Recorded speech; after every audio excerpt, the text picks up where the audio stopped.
Good morning guys. As usual, kaon-kaon na sabtani.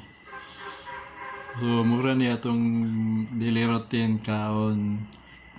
So, ayaw na lang mo pag-expect sa ako na mukaon ko gilaw nga bakya kaya dili ko mukaon mga hilaw nga mga pagkaon. Mag-craving ko mga pagkaon nga bisag unsa nga mga pagkaon, mga luto ra nga pagkaon akong kaonon. No? Dili sad ko mukaon og tibuok nga isa ka manok nga akong kaonon. Kay lisod na tulon ko isa ka manok.